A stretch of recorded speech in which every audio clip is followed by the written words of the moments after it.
and with the theme justice or else. And our premise is the essence which color comes from.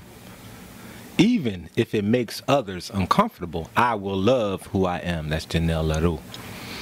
Esperanza's talking about black gold. Cassandra's talking about the melanin song. Yeah. Sankofa. Come on, we got Ibegi talking about a river singing praises to Oshun. I mean, that's black music, man. See that music forward right there. You start your day with that music. You going forward. You going forward. You start your day with Straight Outta Compton. I don't know what you going to somewhere. Probably going to jail. Probably going to the crack house or something. But I'm telling you, it's really important that we raise the stakes on what we listen to. And in the spirit of Sankofa, let us imagine blackness. Our black future will be. See, when you see yourself as black gold, that's worth protection. And then you saw how, because she saw black gold, black value, black worth, when she went back, she saw ancient man, powerful man, builder of civilization, right? That's what you go back and fetch. That's what was lost. In order to move forward, when you see your children as gold, then you go back and you imagine that story, and that story moves you powerfully forward. But when you don't see black gold, you see black copper. You know, you see black stone, black rock.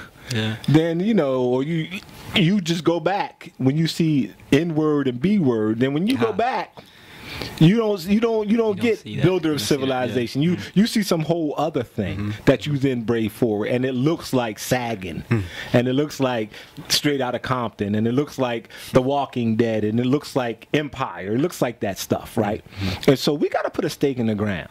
And again, I ask you, all of it is a function about who you see in the future. Right. Our black future will be, and therefore our black past was. If you have something to add to that conversation, 215-634-8065, toll free 866-361-0900. Let's go to line 1 and welcome Earl Lands.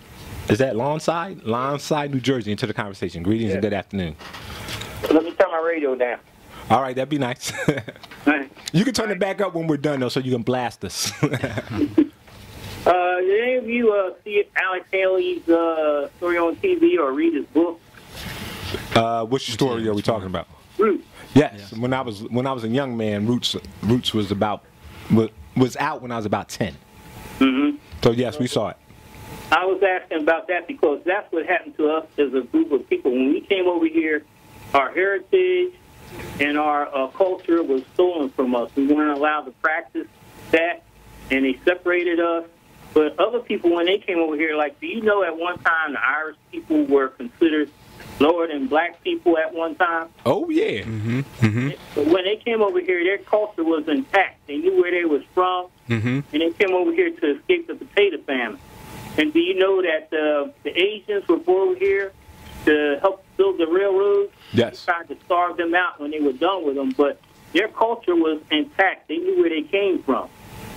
And that's what binds people together as a group. That's why we have a hard time coming together, because a lot of us came from different tribes, and our culture and customs were stolen from us. Right. I mean, the second part is more important than the first. I mean, we came from a lot of different villages and tribes, but we always found a way, as you just heard with the two sisters who were on, right? One was from South Carolina, one was from Louisiana. But if you let them go musically and culturally, they would figure out where the this is where the term makes sense, where the integration really is. We got to worry about integrating among black people. We should worry about integrating with everything else. We don't even integrate among ourselves. But so it's not that we came from so many different places. It's that your second point, very valid, that there was an intentional destruction of our cultural legacy.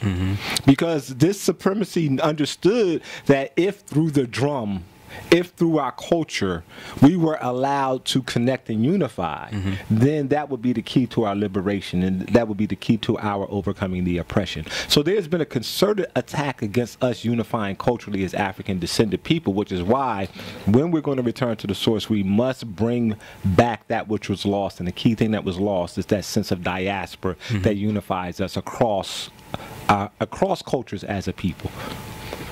That's why, whenever we get something, say somebody, gets a business and they become very successful, They think they're better than somebody that didn't have that, was not able to achieve that, or somebody goes to college and they get a degree. There's nothing wrong with those things, but when we get something as a people, we generally, it pulls us apart because the person that has the education thinks he's better than the one that didn't have the opportunity.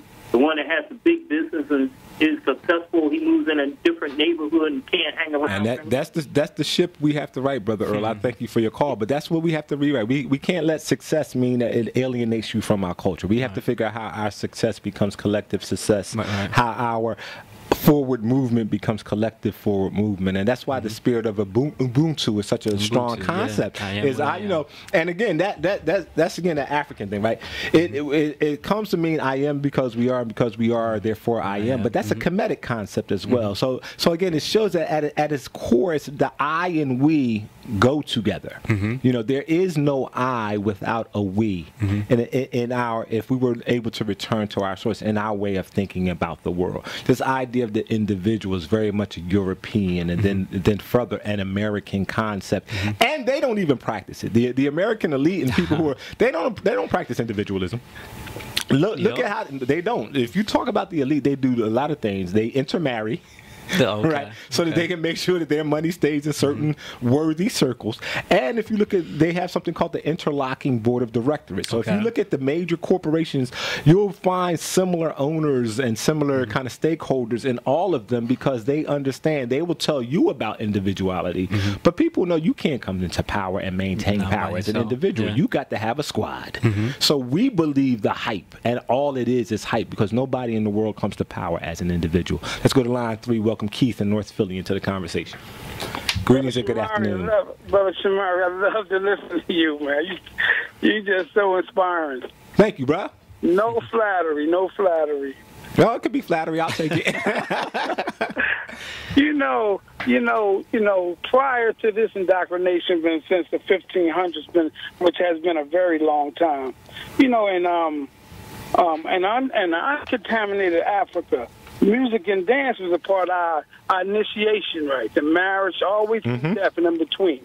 The drum played a key role in this. That's why I'm glad, because a lot of times talk radio and this black cultural thing that we, some blacks promote is emotionalism with that. See, when we was coming up, I don't know, how old are you? I'll be 50 in October. You understand then. When we was coming up, I'm 54, we seen, and it was, so we had children of the 60s and the 70s. So we seen the power in the dress, the hair, the music, the drum, and things like that. And on top of that, I think that people got to read now. Walter Rodney. He was a Guyanese, and he wrote, but just for the audience, how Europe undeveloped Africa. Yes. And then Frantz Fanon, he wrote Wretched of the Earth. These are books that people possibly can start on if they want to start understanding what we're fighting against, which is capitalism, which people think is a great thing, or imperialism, colonialism, neocolonialism, which are the underlines for undeveloped and developed nations. Well, and that's on a global spectrum. And then you got to take it to the macro, to the micro, which is the communities, why we're so undeveloped as communities. We can't expect our oppressors to give us that. We have to understand the knowledge. Right. We've been brainwashed to expect that from them. It's funny, man, because you mentioned, 2 books that I remember having to read in college, number one. And I remember some of my old heads who are older than me talking about how that was required reading as part of their political education. If you were going to say you were part of the Panthers or any of these groups, you had to be versed in Frantz Fanon. You had to be versed in Walter Rodney, right? I read a report. Yeah, and then people think that, to make money, you got to be a capitalist. No, really collectivism is socialism. But I'm a socialist. I ain't gonna but first of all, I believe in communalism. But let me ask you a quick question. In that context, though, so from your perspective, our black future will be what? What's your vision? Well, our black future, now they got the Cuban embargo has broken. So now they're going to have a large influx of our Cuban brothers coming into our communities to make a living, right? They're going to further push us out. And Claude Anderson said it the best. We're going to be, what they're doing now is he used the term He used the term subplanning. We're being subplanted. So our black future is going to be in mixed communities, right? So we're going to have to do what actually the Creator commanded us to do, to be a social creature, and we're going to have to be a collective unit in order to compete with the world stage. All right. Well, I appreciate your call, brother. Thank you.